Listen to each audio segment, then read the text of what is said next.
First of all, before I begin, I want to thank all the organizers, all our friends, and all our supporters for being here today. I moved to New York in 2013, and Lobga and some of his closest friends were among the very first Tibetans I got to know there. One of the first actions we worked on together was commemorating the 100th anniversary of the 13th Dalai Lama's 1913 proclamation of Tibetan independence. A historic declaration and proof of Tibet's independence. That day was one of pride. We gathered outside the Chinese consulate with balloons, Tibetan songs, beating drums and political theatre celebrating Tibetan independence. Logga's friends, many of them former political prisoners, unfurled a banner from the building bearing a line from that proclamation. Chinese shall be happy in China and Tibetans shall be happy in Tibet. China hated it because it challenged the lie that Tibet has always been a part of China. It was history that they could not erase. Tibetans from every generation stood in defiance. It was victory.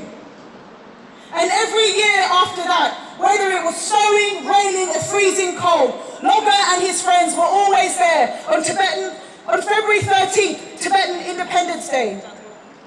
They never stopped showing up. That was who Loga Rangzen was. He was always present. Whether it was calling for the release of political prisoners, defending our language and culture, or just demanding Tibet's independence, he was there. He was a devoted Rangzenba. But that's not the first thing I think about when I think of Loga Rangzen. I think about his smile.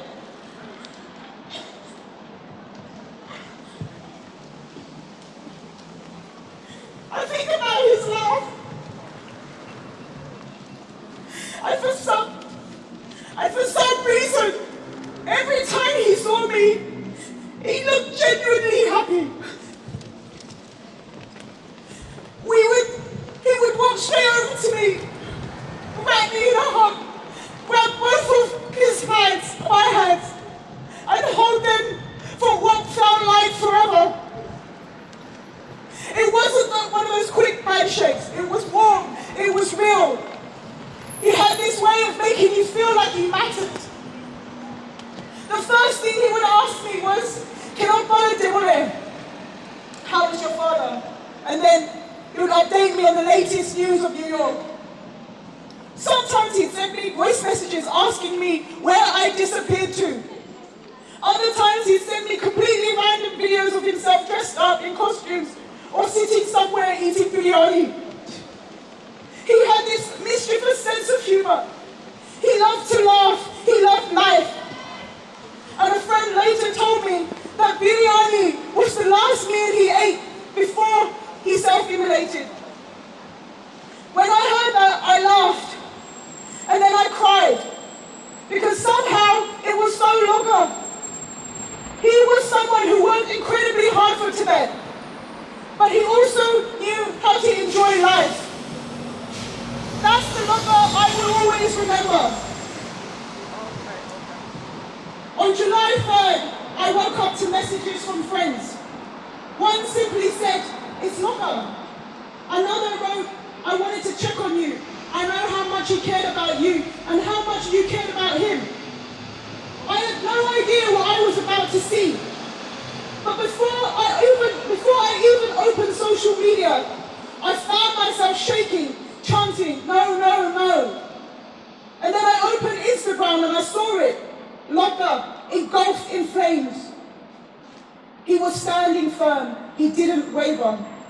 I watched for a brief moment, and there was a strange stillness in me. Then grief hit, anger and pain, and I cried and cried. But then I went into action, because I knew this was a deliberate act. One he had reached with absolute conviction. This was a political act. A final call for Tibetans to unite for independence and for the United Nations to do their job and hold China to account. Because that's what Loga would have wanted. It was instinct. And it wasn't just me. That day, you and thousands of Tibetans and supporters across the world took to the streets. I began seeing people share posts on social media that had been posted months or years ago about China's colonial boarding schools and the erasure law. Young Tibetans and elders alike started reading, sharing, and talking about these issues. Loga Rangzen woke people up. He forced us to confront what was happening. He refused to let us become comfortable in the silence that China wants to impose. Many Tibetans are afraid to protest, afraid to attend events, afraid to speak publicly, and those fears are real. China threatens visas, intimidates families inside Tibet, and punishes those who speak out.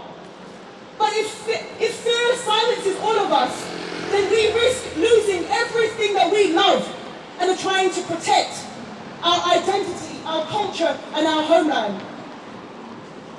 Today, China wants the world to believe that Loga took his life because he was depressed. It has repeated the same narrative after every self-immolation in Tibet, trying to erase the political message behind these extraordinary acts of resistance. But we know better. Every Tibetan who self-immolated left a message. They called for Tibetan independence. They called for the protection of our language and culture. They called for the release of the Panchen Lama. They called for the long life of His Holiness the Dalai Lama and for his return to Tibet. These were not random acts. They were deliberate acts of political resistance. And Loga's message was no different. By choosing the doorsteps of the United Nations, he was asking the world's highest human rights institution one simple question: where are you? Where are you when 1 million Tibetan children are separated from their families? Where are you while our language is being erased? Where are you while China introduces laws designed to eliminate Tibetan identity? Volker Turk, the UN High Commissioner for Human Rights, called on China to repeal this new erasure law before it came into place. Yet he has not said a single word about China's colonial boarding schools, the very system driving the forced assimilation. China's last UN review on children's rights was in 2013.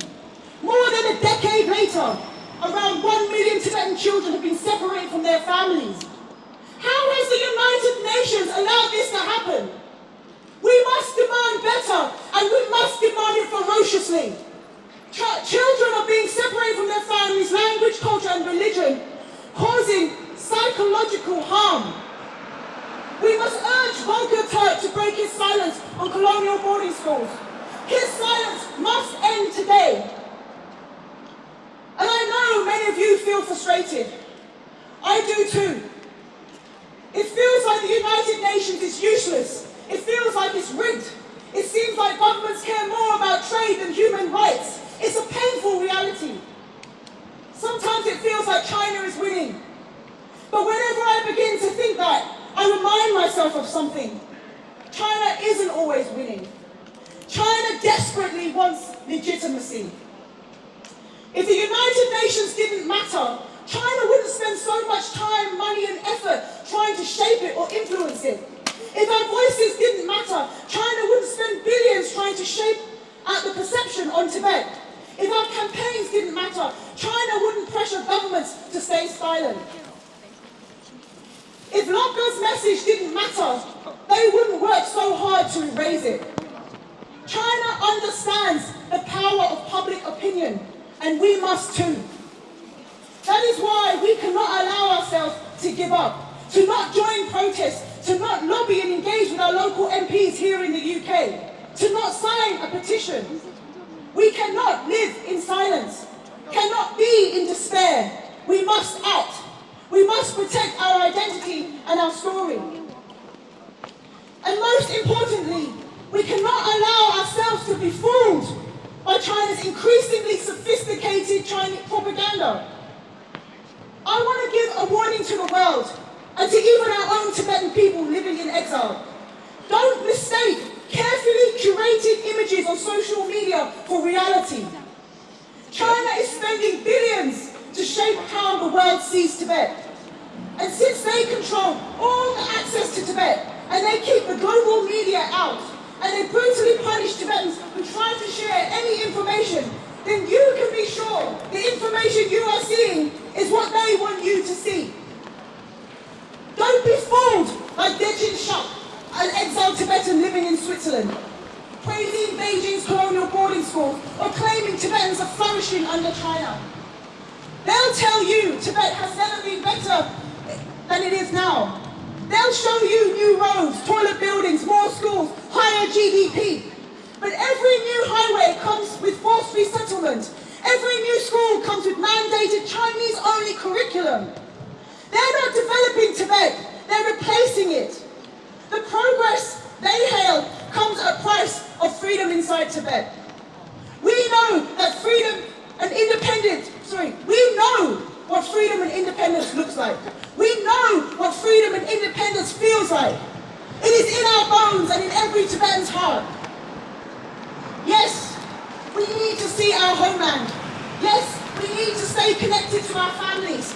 Yes, we need our children to know where they came from. But visiting Tibet is not enough. Access to Tibet is important, but we must never confuse access to Tibet with true freedom. Loga knew what was at stake. His final act was not only a protest against China, it was a message to us, a warning that time is running out. Don't give up on Tibet's right to independence. So today I ask every one of you, what will you do for Tibet? Maybe you can't attend every protest. Maybe you worry about your family inside. Maybe work, maybe children, or life make activism difficult. I understand. But every one of us can do something. We can educate, we can organize, we can create, we can donate, we can campaign, we can vote, we can sign a petition, we can speak up. Because Loga showed up.